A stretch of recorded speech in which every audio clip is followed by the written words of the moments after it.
Assalamualaikum warahmatullahi wabarakatuh. Saya dengan Dr. Hafsa MK Paru Spesialis Paru dari bagian kedokteran pulmonologi dan kedokteran respirasi FK UMSU. Hari ini kita akan melakukan keterampilan dengan anamnesis. Anamnesis adalah suatu tindakan yang kita lakukan, yaitu komunikasi antara seorang dokter dengan pasiennya untuk menggali semua keluhan ataupun dia riwayat penyakit terdahulu, riwayat penyakit keluarga untuk mendapatkan suatu diagnosa yang tepat selain dengan melakukan pemeriksaan penunjang. Saya harapkan mahasiswa kedokteran FK UMSU mampu melakukan keterampilan anamnesis pada bagian kedokteran respirasi. Assalamualaikum warahmatullahi wabarakatuh. Ya, assalamualaikum Pak. Waalaikumsalam dokter. Ya, sehat Pak hari ini Pak? Ya, itulah dokter, kurang dokter. Agak kurang ya Iya, Pak ya. Iya, puasa kan Pak? Alhamdulillah puasa dokter. Puasa ya. Dengan Bapak apa nih Pak? Fadli dokter. Bapak Fadli ya. Umurnya Iya, berapa Pak? 45 tahun 45 dokter. tahun. Pekerjaannya apa Pak? Buru bangunan dokter. Buru bangunan. Udah menikah? Sudah Oh, dokter. sudah menikah ya. Pendidikannya Pak? SMA dokter. SMA ya. Agama? Alhamdulillah Islam dok. Alhamdulillah Islam ya. Apa nih Pak keluhan yang Bapak harus jumpa sama saya nih? Ini dokter, saya sesak napas dokter. Oh, sesak nafas. Iya. Udah berapa lama sesak nafasnya nih? Udah 3 bulan lah dokter. 3 bulan. Cuman 3 minggu ini makin memberat dokter. Berat. Kalau boleh tahu Pak, sesaknya nih Bapak waktu apa? Waktu aktivitas atau cuaca atau apa Bapak Waktu sesak? aktivitas lah dokter. Oh, Bahkan waktu- saya jalan ke kamar mandi pun udah sesak. Oh, udah ke kamar mandi pun udah sesak. Iya. Kalau jalan 100 meter gimana Pak? Aduh, udah sesak juga. Sesak dokter. juga Pak ya? Iya. Sesak nafas juga ya Pak ya. Kalau misalnya malam hari, Iya, malam hari itu sesaknya bertambah atau enggak? Iya dokter, terutama di malam hari. Sehingga saya bernapas pun ada bunyi dia dokter. Bunyi ya? Iya. Oh, bunyi nafasnya. Kalau boleh tahu bunyinya seperti apa Pak? Nyit, nyit, nyit Iya gitu? gitu dokter. Oke, habis itu ada rasa dadanya terasa berat atau sampai tembus ke belakang gitu? Ada juga, dokter. Rasanya. Iya. Oh, nyeri dada juga ada ya. Kalau misalnya batuk, Bapak ada batuk? Tidak dokter. Batuk tidak ada? Tidak ada, Oh, dokter. tidak ada batuk ya. Pernah nggak Bapak batuk darah gitu? Tidak, dokter. Batuk darah tidak ada Tidak ya. ada, dokter. Habis itu kalau misalnya demam itu ada Bapak rasakan? Tidak juga dokter. Demam tidak ada. Tidak Ini suara serak-serak itu nggak ada ya? Tidak ada dokter. Suara serak nggak ada. Habis itu penurunan berat badan Bapak rasakan ada nggak? Tidak dokter. Tidak ada Tidak ya? ada, dokter. Oke. Habis itu kira-kira di keluarga ada nggak yang seperti Bapak sakitnya? Saya tidak ada dokter. Nggak ada ya? Tidak ada. Di keluarga tidak ada ya? Riwayat Tidak ada. keluarga ya? Tidak ada. Oke, habis itu kan ini udah lama nih Bapak rasakan, Iya, udah 3 bulan. Bapak ada berobat kemana nih? Belum ada dokter. Nggak ada pernah berobat? Belum ada. Oh, nggak ada pernah minum obat juga? Iya dokter. Tidak ada ya? Oke. Pernah dulu nggak Bapak ada sakit TB atau TBC atau? Tidak dokter. Oh, nggak ada ya? Tidak. Asma katanya Tidak dulu. ada juga. Nggak ada ya Pak ya? TB atau asma tidak ada ya? Tidak ada dokter. Bapak merokok? Iya dokter. Banyak rokoknya? Sehari kadang sampai 3 bungkus lah. dokter. Waduh, 3 bungkus. Banyak kali Pak merokok Pak. Dari Iya. usia berapa Bapak merokok ini Pak? Udah usia muda. dokter. Dari usia muda? Iya dokter. Ada usia 17 tahun atau 14 tahun sudah mulai merokok? Iya dokter. 14 tahun ya Pak ya. Itu rokoknya apa jenisnya? Kretek Kretek, atau betul. filter? Kretek dokter. Wow, kretek lagi ya. Itu pun kalau nggak hisap dalam itu nggak dapat. Oh, harus Harus, hisapannya dalam. Iya, betul. Gitu baru ya. Iya. Kalau alkohol ada Bapak? Kalau alkohol tidak dokter. Nggak ada ya. Narkoba gitu Pak ada? Tidak ada, Bapak dokter. rasakan nggak ada Tidak ya? ada dokter. Alkohol tidak ada, narkoba tidak ada. Habis itu, maaf Pak, seks bebas pernah nggak Pak? Tidak dokter. Oh, nggak ada juga, alhamdulillah ya Pak ya. Iya. Jadi kan Pak, setelah saya tanya-tanya ini, kebiasaan merokok Bapak tuh luar biasa loh Pak. Banyak banget, jadi 3 bungkus sehari dari usia 14 tahun Bapak sudah merokok ya. Jadi makanya harusnya Bapak segera berhenti merokok nih, nggak boleh lagi Bapak merokok karena sesaknya ini berhubungan dengan rokok yang Bapak hisap, ya kan? Iya. Kalau boleh tahu, maaf ya Pak ya, keuangannya ini gimana Pak? Ya, Bapak 3 bungkus rokoknya pasti gajinya 10 juta sebulan. enggak juga sih Enggak dokter. juga Cuman ya. cukup lah dokter. Oh, cukup ya Iya. Pak ya. Jadi nggak usah lah banyak-banyak merokok lagi ya Pak ya. Kalau keadaan lingkungan rumah itu bagaimana? Biasa dokter. Biasa ya, Biasa. ada pagar ya, Iya. bagus ya, berjarak Iya. ya Pak ya.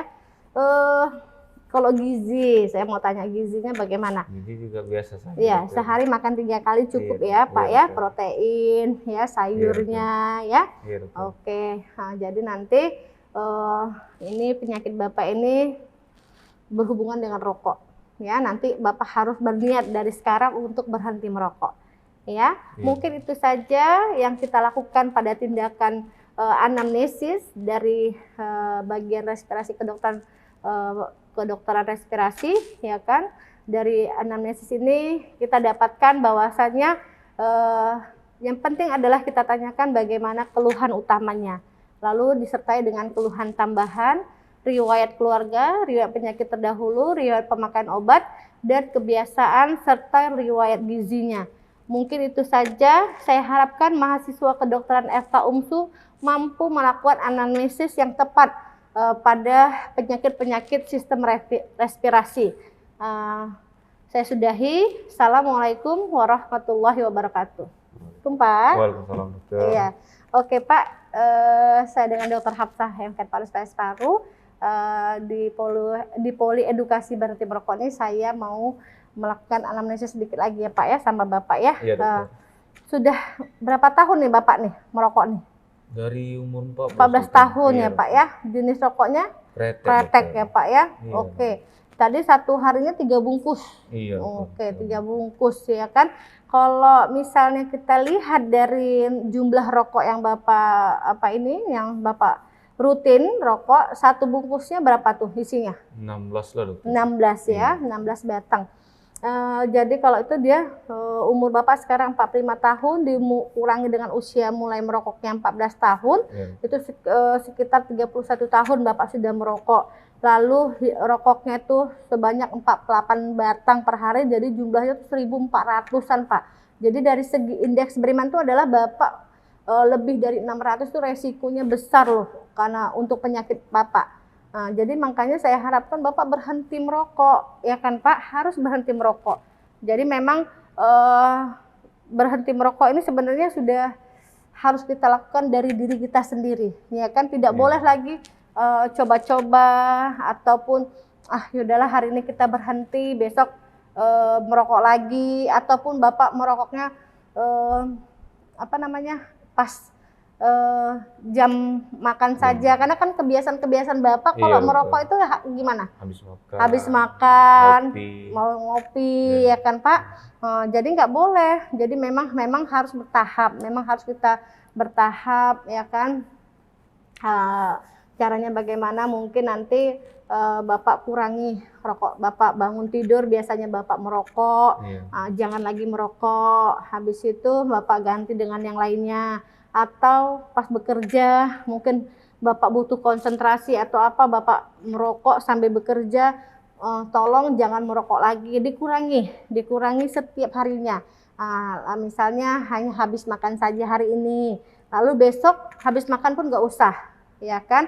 Lalu atau kadang-kadang kalau ke kamar kecil kadang-kadang bawa rokok juga kan Pak, nggak usah lagi. Jadi memang benar-benar harus niat dari diri kita sendiri, dari dalam diri kita bahwasannya kita mau sehat. Karena banyak sekali komplikasi-komplikasi yang diakibatkan dari rokok ini. Ya sudah dicantumkan lagi di bungkus rokok itu. Rokok dapat menyebabkan, ya kan Pak? Jadi nggak boleh lagi merokok gitu kan. Kalau memang sulit untuk berhenti merokok, kita bisa lakukan terapi-terapi lainnya Pak, ya kan? Bisa kita lakukan terapi-terapi lainnya seperti konseling dengan pengobatan. Tetapi kalau memang bisa nanti kita atur jadwalnya untuk melakukan konseling atau pengobatan-pengobatan supaya Bapak benar-benar berhenti merokok. Ya, jadi harus dari diri sendiri dulu. Ya, rokok ini bisa menyerang semua organ Pak. Dengan komposisi dalam rokok itu hampir setengahnya itu semua merupakan zat-zat yang berbahaya. Ya Pak, Bapak harus tekankan, aku harus stop merokok hari ini, aku tidak akan merokok lagi dari dalam hati yang sungguh-sungguh. Karena apa? Karena sudah harusnya kita memang bebas rokok ya Pak ya. Apalagi penyakit Bapak ini berhubungan dengan rokok, dengan kebiasaan Bapak yang merokok. Oke. Jadi Pak, peraturan pemerintah itu tentang dilarang merokok juga sudah sudah ada ya kan Pak, seperti Undang-Undang Republik Indonesia nomor 32 tahun 2010 tentang ketentuan tindakan pidana ya kan Pak. Lalu peraturan pemerintah Republik Indonesia nomor 109 tahun 2012 tentang pengamanan bahan yang mengandung zat adiktif terhadap produk tembakau bagi kesehatan ya kan Pak. Habis itu ada juga daerah kita, peraturan daerah Kota Medan nomor 3 tahun 2014 tentang kawasan-kawasan yang bebas rokok. Apalagi Fatwa Muhammadiyah menyatakan rokok ini sudah bukan mubah lagi, tetapi haram, ya Pak. Jadi tidak bolehlah Bapak merokok ya kan. Apalagi dalam merokok ini juga perbuatan membunuh diri berlahan. Dalam Al-Quran surah Al-Baqarah ayat 2 dan An-Nisa ayat 29. Lalu ada juga dalil merokok membahayakan diri dan orang lain surat Al-Isra ayat 26 sampai 27. Jadi rokok itu kan Pak, waktu kita menghisap ya Pak, ini daerahnya itu ada yang mengandung apalagi kalau kretek ya, itu harus dalam hisapannya. Kalau filter mungkin ada agak manis-manis ya kan. Zat adiktif pada rokok itu ada gliserol, sorbitol, sama kalium sorbet. Itu semua itu mengganggu sekali untuk pernafasan kita, ya kan. Jadi waktu Bapak menghisap itu, ini semua ini tidak ada manfaatnya. Ini kan, jadi waktu kita menghisap dengan dalam itu, zat-zat itu masuk ke dalam pernafasan kita semuanya.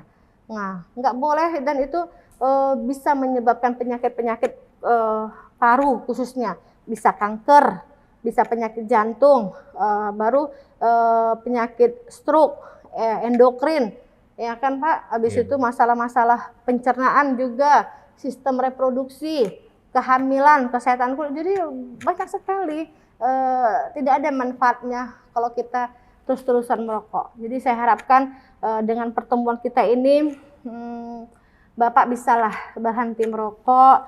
Memang berat Pak, memang harus dari diri kita sendiri, dan kita yakinkan dengan bismillah, dengan niat yang sungguh-sungguh kita mau berhenti merokok. Oke Pak? Ya, bila nanti memang Bapak butuh konseling ataupun pengobatan bisa datang kemari lagi. Bapak harus coba dengan mengatakan, hari ini aku harus berhenti merokok. Oke ya Pak ya? Saya harapkan Bapak mengerti. Saya harapkan mahasiswa juga mampu memberikan edukasi terhadap pasien-pasien kita supaya berhenti merokok. Terutama mahasiswa Fakultas Kedokteran FK UMSU, jangan sentuh rokok, jangan kenali dia, dan jangan merokok. Dan juga bisa mampu memberikan edukasi kepada pasien-pasien kita, kepada keluarga kita, pada saudara-saudara kita, supaya stop rokok mulai hari ini. Saya sudahi. Assalamualaikum warahmatullahi wabarakatuh.